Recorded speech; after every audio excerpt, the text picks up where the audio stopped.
اللہ سبحانہ و تعالیٰ اس بندے کی مدد میں لگ جاتے ہیں. حدیث میں تھا واللہ فی عون العبد ما کان العبد فی عون اخیہ. اللہ تعالیٰ اس بندے کی ہیلپ کرنے میں لگ جاتے ہیں, یعنی سبحان اللہ, اس کی مدد کرنے میں, اس کے دنیاوی افیئرس, اس کے فائنینشیل معاملات, اس کی بیوی بچے, اس کی فیملی لائف, اس کی سلیپ مینجمنٹ, ٹائم مینجمنٹ, جو شخص اپنے مسلمان بھائی کی مدد کرنا چاہتے ہیں. والجزاء من جنس العمل, جو انسان کرتا ہے اس کے ساتھ اس طرح کا معاملہ کیا جاتا ہے. الاحسان و اساء, یعنی اگر احسان کرتے تو احسان کیا جاتا ہے, اور برائی کی جاتی ہے تو من عامل صالحا فلنفسی, جس نے نیک اعمال کیا وہ اس کے لیے ہے. ومن اساء فعلیہا, اور جس نے گناہ کیا تو اس پہ اس کا وبال آئے گا, ریڈی ہو جاؤ پھر. الجزاء من جنس العمل, what goes around comes around. ایک انسان کسی کو ایذا پہنچاتا ہے, تکلیف پہنچاتا ہے, اور یہ بڑی, میں آپ کو اسٹوری سناتا ہوں اس سے, بڑی امیزنگ سبحان اللہ. لیکن پہلے حدیث مینشن کر دوں میں. رسول اللہ صلی اللہ علیہ وسلم نے فرمایا فمن تتبع عورت اخیہ المسلم, جس نے مسلمان کی یعنی اس کے راز کو فاش کیا, تتبع اللہ عورتہ, اللہ تعالیٰ اس کے رازوں کو فاش بھی کر دے گا. فمن تتبع اللہ عورتہ یفضحہ ولو فی جوف رحلہ یا او رحلہ, جس شخص نے کسی مسلمان کے راز کو فاش کیا, اس کو ایکسپوز کیا, اس کے بارے میں برا بھلا بتایا, چاہے اس میں کوئی برائی تھی, اللہ تعالیٰ اس کو ایکسپوز کر دیں گے. اور اللہ جب کسی کو ایکسپوز کریں گے, حدیث میں کیا آتا ہے, وَلَوْ فِي جَوْرِ رَحْلِ, بے شک وہ اپنے گھر کے بیچ میں بھی ہو, اپنے کمرے کے بیچ میں بھی ہو, چھپا ہوا ہو, کوئی نہ دیکھ رہا اسے, اللہ will still expose him. اللہ اکبر. جس نے کسی کو تکلیف پہنچائی, وَمَنْ دَارَ دَارَ اللَّهُ بِهِ, جس نے تکلیف پہنچائی کسی کو, اللہ اس کو ہارم کریں گے. وَمَنْ شَاقَ شَاقَ اللَّهُ بِهِ, اور جس نے کسی کو ہارڈ ٹائم دیا, اس کے لیے مشکل کریٹ کی, اللہ اس کے لیے مشکل کریٹ کریں گے. وَمَن لَا يَرْحَمْ لَا يُرْحَمْ, اور جس نے رحم نہ کیا اس پہ رحم نہیں کیا جائے گا. ریاض کی سٹوری ہے سعودی عربیہ کی, کہ ایک باپ یعنی ایک ہسبینڈ وائف اور اس کا جو بچہ تھے, ہم وہ گاڑی میں آ رہے تھے, اور اس کا جو ہسبینڈ کا جو باپ تھا, یعنی بچے کا گرینڈ فادر اور ہسبینڈ کا باپ, وہ گاڑی سے اترے. گھر میں کچھ معاملات خراب تھے گھر کے, تو گروسری کر کے وہ آئے, تو بیٹا اٹھا, اور بیٹے نے بجائے کہ گروسری اٹھایا اپنے باپ کی ہیلپ کی اور سپورٹ کی, اور اپنے باپ کو اٹھا رہا تھا وہ. تو بیوی اور بچے وہ گروسری وغیرہ اٹھا رہے تھے اور سارا. تو بیوی جو ہے نا, اللہ بچائے ایسی بیویوں سے اور ایسے لوگوں سے, اللہ تعالیٰ ہم سب کو نیک صالح بیویاں عطا کرے, اور شر پسندوں کے شر سے بچائے. بیوی نے کہا کہ دیکھیں آپ گروسری اٹھانی تھی, مجھے سارا اٹھانا پڑا, life is so tough with your father, آپ بجائے کہ ہمیں ٹائم دیا, ان کو ٹائم دے رہے ہوتے ہیں اور سارا. تو بیٹا بھی نا انفارچونیٹلی اس بیوی کے لیے یعنی اتنا بچ گیا کہ اس نے کہا, بیوی نے کہا choose between either one of us, یا باپ کو چوز کریں مجھے چوز کریں. سو the husband chose his wife, اور باپ کو کہا کہ آپ جو پیچھے ڈرائیور کا روم تھا, کیونکہ سعودی عرب میں ہر کسی کے ڈرائیورز ہوتے ہیں, تو جو ڈرائیور کا روم تھا اس میں ان کو بیڈ بچھا دیا اور کہا کہ یہ آپ کی جگہ ہے, اور آپ کو کچھ چیز چاہیے مجھے بتائیے گا انشاءاللہ, لیکن آپ کی جگہ ہے. تو کھانا کے ٹائم پہ خود نہیں جاتا تھا, اور اپنی میڈ کو بھیجتے تھے وہ کھانا دینے کے لیے. تو باپ کو یہ چیز بہت ہرٹ کی, بہت بری لگی, بس اس نے اپنے اندر نا بس رکھ لی اس بات کو. تو وہ ڈرائیور کے روم میں بیٹھا ہوا تھا, اور سارا سبحان اللہ ہوا یہ کہ وہ کھانا بھیجتے رہے کچھ عرصہ, جو بھی پکتا تھا. پھر باپ بزرگ تھا, تو اس سے کیا ہوا کہ کچھ برتن نا شیشے کے ہاتھ کامتے تھے, ٹوٹ گئے. تو اس کی وائف نے کہا کہ دیکھیں برتن ٹوٹ رہے ہیں, اتنا خرچہ ہو رہا ہے اور سارا, تو اس کو نا ان کو ہم نا ایک ہی پلاسٹک کی وہ لے دیتے ہیں, تو اسی کو دھو کے انشاءاللہ اس کو ری یوز کر لیا کریں گے. تو اس نے کہا ٹھیک ہے.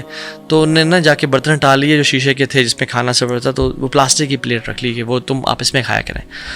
تو ایک دن جب کھانے لے کے میڈ کو بھیجا, تو اس نے کہا, میڈ جب گئی تو she found his father as a dead body, he passed away. تو وہ جب اس کو پتہ چلا تو وہ بڑا حیران ہوا, بڑا دکھی ہوا, واپس آیا. وہ کہتا ہے والد صاحب چلے گئے, بڑا دکھ ہوا کہ میرا باپ چلا گیا اور سارا, میں نے خدمت نہیں کر سکا اور سارا. جب ان کی کفن دفن کا معاملہ آیا تو وہ کر کے جب گھر آئے, ان کے جو سارا سامان کپڑے شپڑے تھے اس کو سارٹ کرتے, تو وہ جو بچہ تھا نا اس نے وہ پلیٹ لے لی. تو باپ نے کہا پلیٹ دو مجھے, یہ بیٹا پلیٹ اس کو فارغ کرتے ہیں, یہ گندی پلیٹ ہے اور سارے. نہیں بابا مجھے چاہیے. تو باپ نے جب انسسٹ کیا کہ مجھے دو, اس کو پھینکتے ہیں, اس کو ختم کرتے ہیں, یہ کیوں تمہیں چاہیے؟ تو بیٹا نے کہا کہ بابا یہ آپ اپنے فادر کو دے دیتے نا, تو جب آپ بوڑھے ہو جائیں گے نا, اس روم میں آپ آئیں گے تو میں بھی آپ کو پھر اس پلیٹ میں کھانا دیا کروں گا نا. سبحان اللہ. اور بچے نے انوسینس میں کہا, کیونکہ اس نے اپنے باپ کو دیکھا تھا یہ, کہ میں بھی آپ کو اس پلیٹ میں کھانا دوں گا نا, یہ پلیٹ مجھے رکھنے دیں. اور وہ باپ بہت رویا کہ میرے ایکشن کی وجہ سے آج مجھے دیکھنا پڑ رہا ہے. دس از ٹرو. جو اپنے ماں باپ کے ساتھ ظلم اور زیادتی کرتا ہے اس کے ساتھ بھی ظلم اور زیادتی کی جائے گی, اور جو اپنے ماں باپ کی اچھا ٹریٹمنٹ کرتا ہے اس کے ساتھ بھی اچھی ٹریٹمنٹ کی جائے گی. اور ایکسیپشنز ہیں اس معاملے میں, لیکن جنرلی ایسا ہوتا ہے.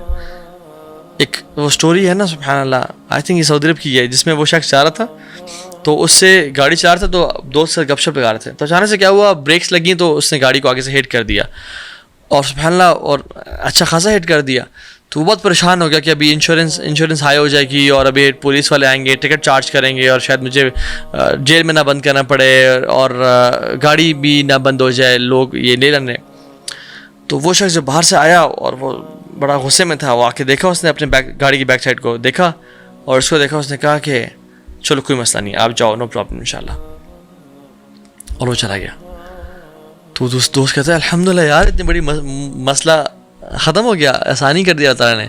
تو وہ شخص نہ رونے شروع ہو گیا. اس کہتا ہے واللہ, کہتا ہے یہ سیم اسٹریٹ میں سیم جگہ پہ کچھ دن پہلے مجھے پیچھے سے گاڑی نہیں ہٹ کیا تھا, اور میں اس کے پاس آیا, مجھے بڑا غصہ آیا, بٹ میں نے کہا ٹھیک کوئی مسئلہ نہیں, آپ جائیں. And the same thing happen to her, سبحان اللہ. And this happens. اور جو شخص اپنے بھائیوں کو ڈیفینڈ کرتا ہے, یعنی احادیث میں جو اچھے کام کرتا ہے اس کو اچھا کیا جاتا ہے. Defending your brother and sisters, اور بردر اینڈ سسٹرز تو بعد میں, سب سے پہلے اپنی فیملی, اپنے ساس کے لیے بہو, بہو کے لیے ساس, شوہر کے لیے father in law and mother in law, and یہ بڑے قریبی رشتے ہیں. من رد عن عرض اخی رد اللہ عن وجہ النار یوم القیامہ. جو شخص اپنے بھائی کے چہرے سے کوئی مشکل دور کرتا ہے, یعنی وہ پریشان تھا, اس سے پریشانی کو دور کرتا ہے, اللہ تعالیٰ جہنم کی آگ کو اس کے چہرے سے دور کر دیں گے. میرا بندہ تو جہنم نہ دیکھے, تو نے میرے بندے کے لیے آسانی کریٹ کی تھی. الجزاء من جنس العمل. اور جو اللہ کو یاد کرتا ہے, جو اللہ سبحانہ تعالیٰ کو یاد کرتا ہے, یعنی اگر ہم اسپریچول سائڈ پہ آ جائیں تو اللہ تعالیٰ کیا کہتے ہیں, فاذکرونی اذکرکم, تو مجھے یاد کرو میں تمہیں یاد کروں گا. اور حدیث میں کیا آتا ہے, فَإِن ذَكَرَنِي فِي نَفْسِي ذَكَرْتُهُ فِي نَفْسِي. جس سے تم کرو گے میں اس سے تمہارے ساتھ کروں گا. تو مجھے اپنے پرائیویسی میں یاد کرو گے, سیلف میں یاد کرو گے, میں تمہیں اپنے نفس میں یاد کروں گا. وَإِن ذَكَرَنِي فِي مَلَئٍ, اگر تم کسی گیدرنگ میں یاد کرو گے, ذَكَرْتُهُ فِي مَلَئٍ خَيْرٍ مِّنْهُ, میں ان سے بہتر گیدرنگ میں, یعنی ملاقہ گیدرنگ میں یاد کروں گا. اللہ اکبر. اور میرا بندہ جب میرے پاس ایک انچ بڑھتا ہے, یعنی ایک انچ بڑھنے کا مطلب ہے کہ جب صدقہ کرتا ہے, نماز پڑھتا ہے, توبہ استغفار کرتا ہے, چھوٹی حرکت بھی کرتا ہے بے شک, تو میں اس کے پاس ایک آرمز لینتھ بڑھتا ہوں. جب میرا بندہ آرمز لینتھ بنتا ہے تو میں اس وقت بالسٹ بڑھتا ہوں. اور جب میرا بندہ چل کے آتا ہے, میں دوڑ کے آتا ہوں. سو اللہ سبحانہ تعالیٰ وہی کرتے ہیں جو ہم اللہ تعالیٰ کے ساتھ, یعنی اینڈ جو, یعنی یہ جو میں آپ کو ڈفرینٹ پرنسپلس بتا رہا ہوں نا, یہ ایسے ہی ہے کہ if you do good, good will be done to you. ایک نان مسلم بھی حدیث میں کیا آتا ہے, if a disbeliever does good, اللہ تعالیٰ اس کو دنیا میں ہی کھانا دیتے ہیں, اس دنیا میں ہی اس کو عطا کر دیتے ہیں. بٹ اگر ایک مسلمان, لیکن اس نان مسلم کے لیے آخرت میں کچھ نہیں ہوگا, نتھنگ ایٹ آل. لیکن مسلمان جب خیر کام کرتا ہے تو اللہ تعالیٰ اس کو جو یہ نیک عمل ہے آخرت کے لیے سیو کر لیتے ہیں, اور اس نیکی کی وجہ سے اس کو دنیا میں بھی کچھ نہ کچھ عطا کر دیتے ہیں, اس کی دنیا بھی آسان کر دیتے ہیں. ایون توحید, سبحان اللہ, جو شخص ایک اللہ کی وحدانیت اقرار کرتا ہے, اللہ سبحانہ تعالیٰ حدیث میں آتا ہے قیامت کے دن لوگ گیدر کریں گے, اور جو لوگ سورج کی عبادت کرتے رہے, سورج کو بھی جہنم میں ڈالیں گے, ان کو بھی جہنم میں ڈالیں گے. فالو دس, جو تم دنیا میں کرتے رہے اب اس کو فالو کرو. جو لوگ چاند کی عبادت کرتے رہے, چاند کو بھی جہنم میں ڈالیں گے, اور ان لوگوں کو بھی جہنم میں ڈالیں گے. وقودہ الناس والحجارہ, جہنم کا جو پارٹ ہے وہ انسان اور یہ بڑے بڑے پتھر اور پلانٹس ہوں گے. اور جو شخص کسی ٹائرنٹ کو فالو, یعنی کسی ظالم فرعون ہے یا کسی کو فالو کرتا رہا, لات منات عزا کو, وہ اس ٹائرنٹ کے ساتھ ہی, لات منات عزا خیر نیک لوگ تھے, اس ٹائرنٹ, اس ظالم, اس فرعون, اس دجال کے ساتھ ہی جہنم میں جائیں گے. اور پھر کیا ہوگا, پھر کچھ لوگ رہ جائیں گے, اللہ سبحانہ تعالیٰ ان کے پاس آئیں گے اور اپنی اصل شیپ میں آئیں گے, ان اس فل فارم, اور کہیں گے آئی ایم یور لارڈ. اور وہ کہیں گے بھلا یا رب تو ہمارا رب ہے. لوگوں نے اللہ کو توحید سے پکارا, کسی اور کی عبادت نہیں کی, نہ کسی کو مشکل کشا, نہ حاجت روا, نہ بگڑی بنانے والا, نہ غوث اعظم صلی اللہ علیہ وسلم, اللہ سے مانگا, تو they will follow اللہ سبحانہ وتعالیٰ to جنت. اللہ تعالیٰ یعنی ان کو جنت میں داخل کر دیں گے. اور جو شخص